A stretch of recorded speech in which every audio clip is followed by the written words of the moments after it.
اللہ رب العزت نے قرآن حکیم میں ارشاد فرمایا لن ینال اللہ لحومها ولا دماؤها ولکن ینالہ التقوی منکم۔ مفہوم آیت یہ بنتا ہے کہ تمہارے جانوروں کا خون اور تمہارے جانوروں کا گوشت ہرگز مجھ تک نہیں پہنچتا۔ اگر مجھ تک کوئی شے پہنچتی ہے تو وہ تمہارے دلوں کا تقوی اور دلوں کی طہارت اور پاکیزگی ہے جو مجھ تک پہنچتی ہے۔ اب آپ اندازہ فرمائیے کہ ہمارے ہاں مزاج کیا ہے۔ بعض دفعہ تو ایسا بھی دیکھا گیا ہے کہ بندہ اگر 1,00,000 روپے کا جانور خرید لے، بکرا خرید لے، تو وہ اس چاہ سے گھر کے باہر باندھے گا کہ کوئی دیکھے اور پوچھے اور میں بتاؤں کہ میں نے اتنے کا خریدا ہے، یا میں انٹرویو دوں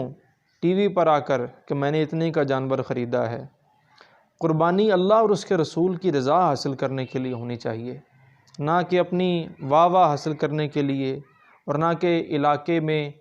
اور محلے میں اور شہر میں اپنی بڑائی کو مشہور کرنے کے لیے ہونی چاہیے۔ آپ غور فرمائیے کہ 2 مزاج ہیں، 2 طرح کے مزاج ہمارے معاشرے میں پائے جاتے ہیں۔ کچھ لوگ تو وہ بھی ہیں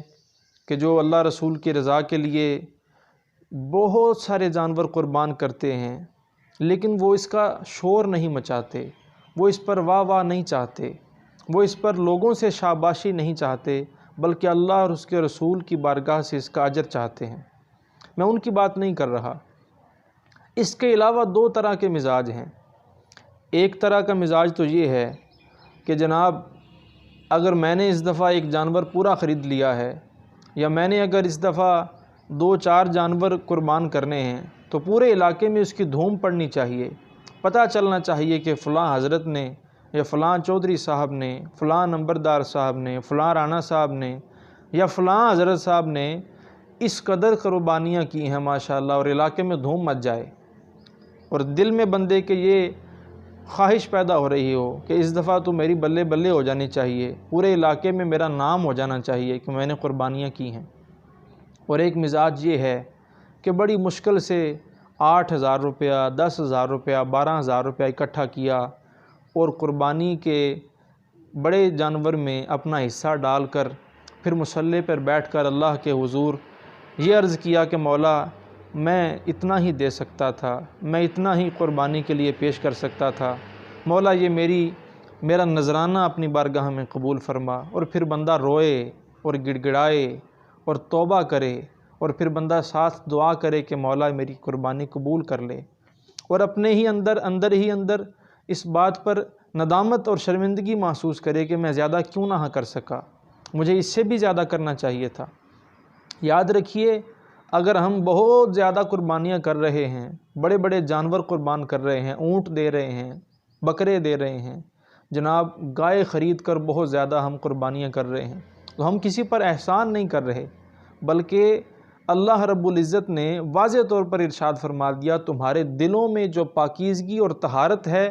وہ مجھ تک پہنچتی ہے۔ مطلب یہ ہوا کہ اس بارگاہ سے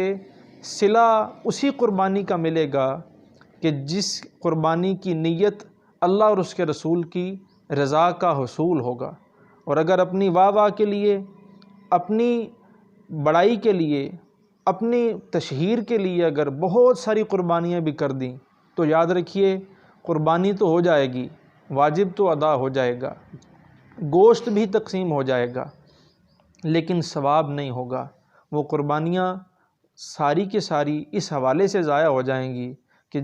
جو مقصد تھا اللہ اور اس کے رسول کو راضی کرنا، اسے نظر انداز کیا گیا، لوگوں کی رضا، لوگوں میں واہ واہی، اس کو پسند کیا گیا۔ اللہ کریم ہمیں خلوص نیت کے ساتھ قربانیاں کرنے کی توفیق عطا فرمائے۔ وما